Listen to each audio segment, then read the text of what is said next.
Hey everybody, welcome to the Unshakable show. It's great to have you with us this evening. You are very, very welcome. Hey, we have a great guest with us tonight, Krish Kandiah.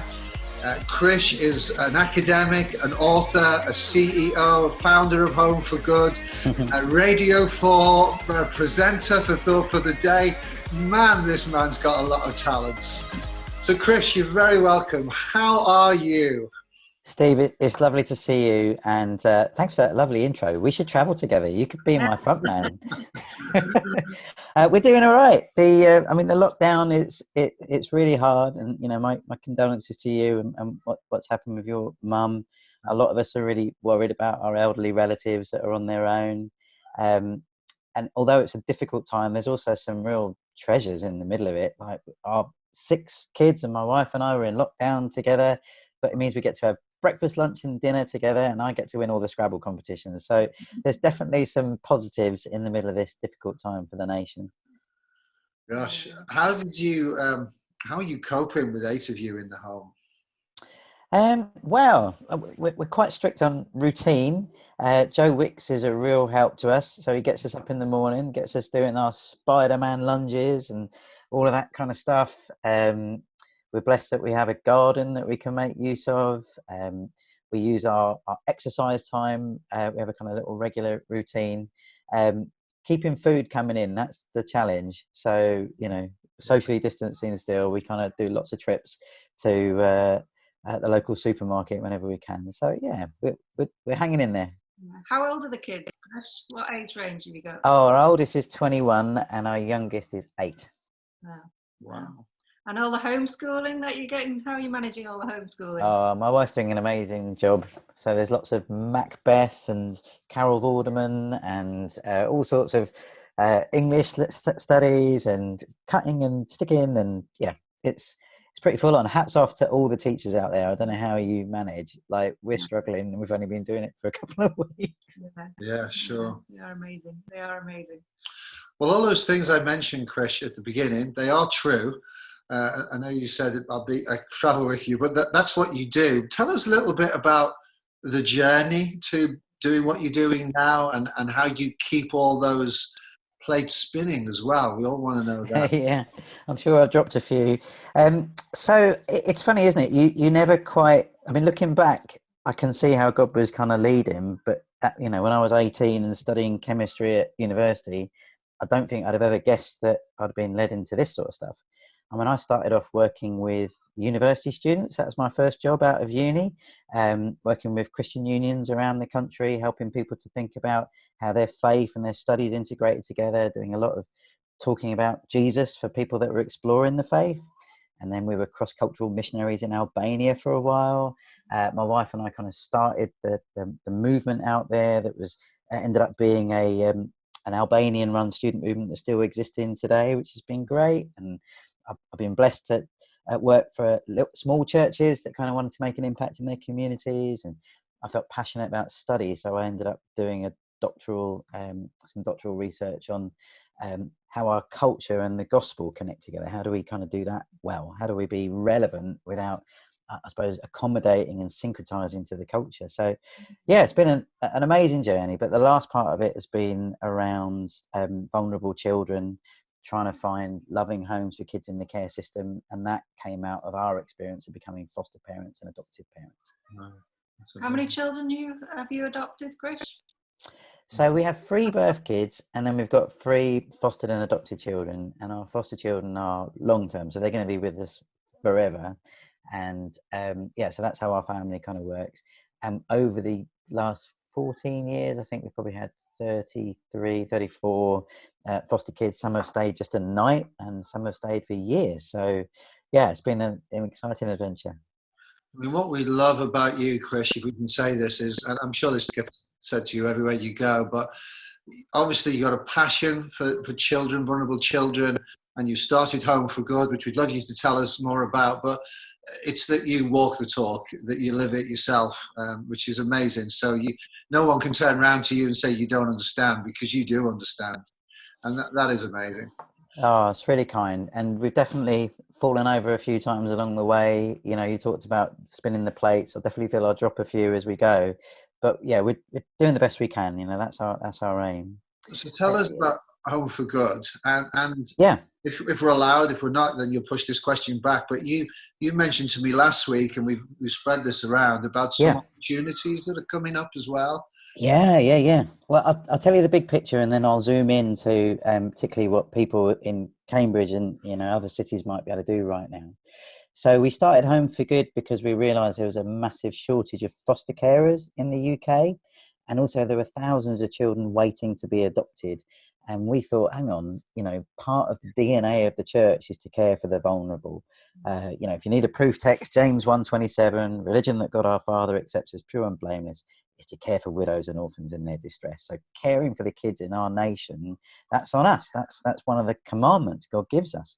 And we did the maths, and there was like 5,000 kids waiting for adoption. There's about a shortage of around 9,000 foster families. And we did the maths and worked out if just one new family per church, fostered or adopted, and the rest of the church wrapped around them, we could meet the entire need. And that would be a game changer.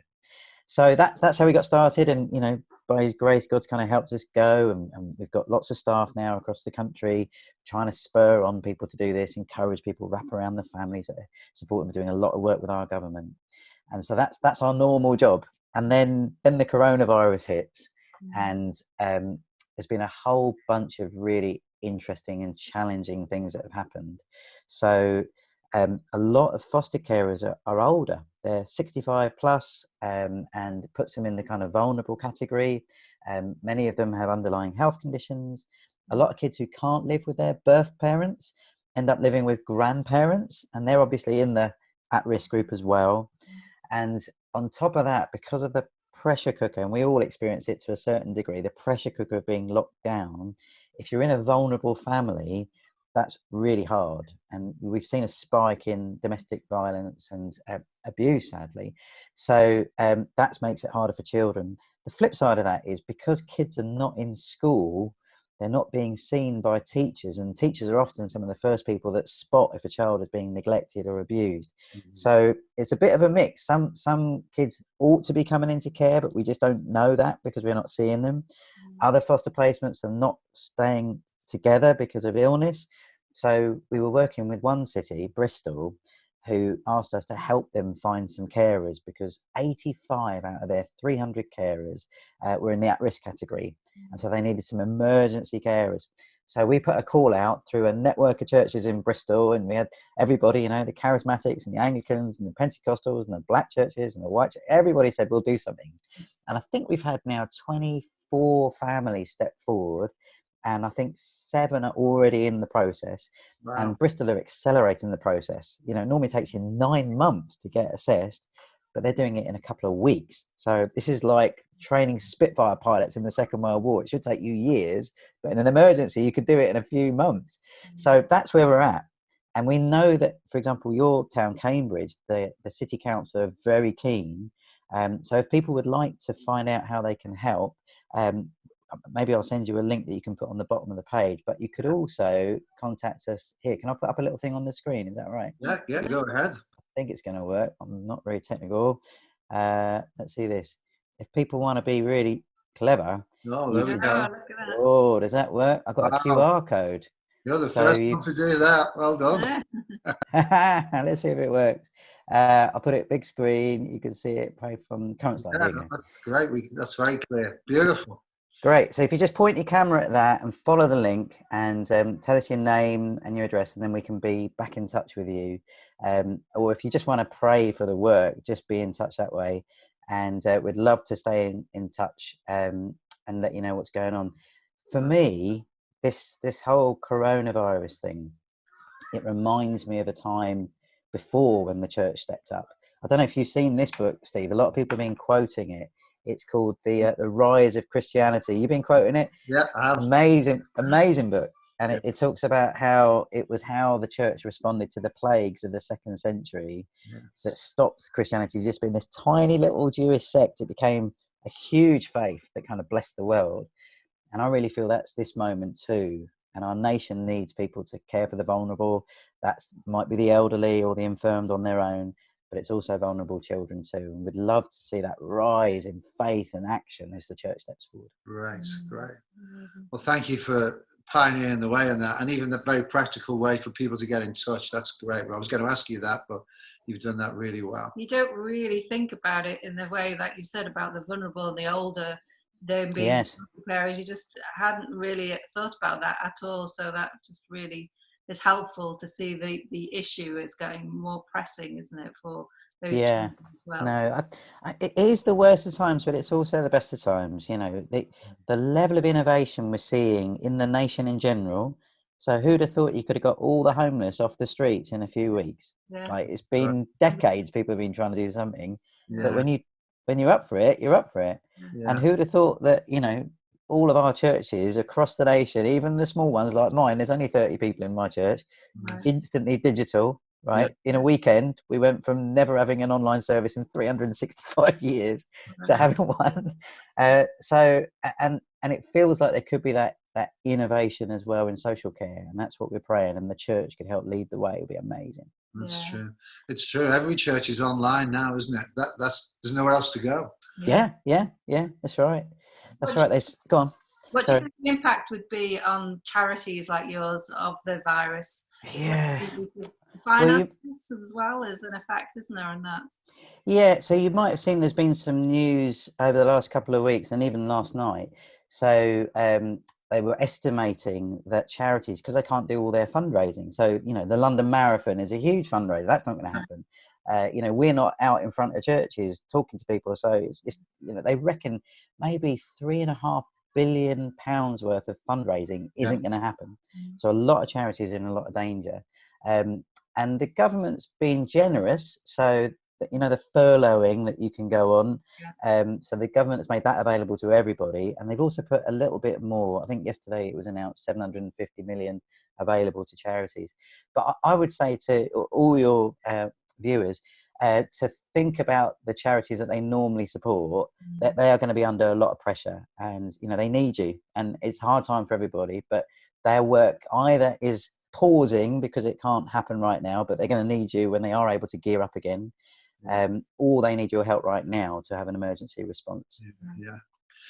You talked about social innovation and the church, the way it is innovating with online everywhere. So at the end of this, what do you think? Because it will come to an end. I'm not saying there won't be another one, but how do you think charities and churches might look differently? That's a great question, Steve. And we're all wrestling with it all the time. It's really hard to predict what the end is going to look like. Lots of people are talking about this being a new normal, you know, maybe not quite a severe lockdown, but just, you know, will we travel as much as we used to? Will they find an antidote? Will the virus mutate? Is this going to be, you know, a periodic thing that happens now and again? I think a couple of things. I'm hoping it could go either way. So before the pandemic, we were seeing a kind of rise in kind of populist nationalism. So, you know, this is our country, immigrants out. America was cutting off its relations to the rest of the world, you know, making it harder to connect and building walls. And that could accelerate, couldn't it? Because we fear the stranger. We fear people coming from other places. People try to label this thing a Chinese disease, you know, making it somehow like it was one nation specific. So one way it could go is that we put more walls up and we more insulate. But at another level, we're recognizing, hold on, this is a global pandemic. You know, we need everyone on board to fix this thing. If Britain fixes it for us, great. But if the rest of the world haven't fixed it, then it's still going to be a problem for us. So I'm praying that it goes that way. We become more, less isolated, more together, you know, more committed to unity and supporting each other. I mean, we're seeing an incredible rebooting of people's picture of what a hero looks like. You know, growing up, what did a hero look like? Who would you give a round of applause to? Well, they were soccer stars like Liverpool FC. I'd have to get them in there. Well, don't forget that. And movie stars and racing drivers. But who are we cheering on now? We're cheering on, you know, warriors and heroes like people in the NHS and the key workers and bus drivers and people that stack shelves. And you go, that's an amazing rethinking about what heroism looks like, what leadership looks like. Yes. We're actually cheering on servant leadership, which is amazing. It's what the Bible's always been talking about. Yeah. So I'm hoping some of those cultural changes continue on, and my kids aspire to be those that would be willing to lay down their lives to serve others. That's what I want, and I'm praying that would happen to our nation. Yeah, amen. Amen. That's beautiful, beautiful vision, and something we've been needing. My view on this, I don't know your view. Yeah, go for it. I've not talked about this being from God, but I do believe God can redeem it and use it for good. And that's what we've been emphasizing, because everyone asking, is this a punishment? I don't think it is. I don't think it's a judgment in that way. We live in a very fallen world, and we're not immune from that as Christians. But at the same time, God will somehow turn this around in his sovereign ultimate control. That's right. Well, we've just been celebrating, Good Friday and Easter, haven't we? And did God plan for Jesus to die on the cross? Well, in one sense, yes. Did God punish Jesus for us? Well, in one sense, yes, but in another sense, we made it happen, right? It was human rebellion and sin that made it happen. But boy, did God redeem it and use it for an amazing purpose. And I think it's similar with this event. You're right. This is part of the broken world that we're living in. God isn't particularly trying to punish the elderly and those with underlying health conditions. That's not. If God was going to do judgment, it'd be a little bit more precise, and accurate. So this is not that kind of general judgment of God. But he can turn it around. Our God has an. Did I freeze? Yeah. You did. I got a lot of people on the internet. So all I was saying was that God's got an amazing track record of turning bad things into good things. Yeah. I think we got that. Yeah. Hey, I think our time is nearly gone. Is there anything else we said we must cover with Krish Kandiah? I think that was good. They know where to contact. Yeah, they know where to go, which is great. We know the need out there, which is good.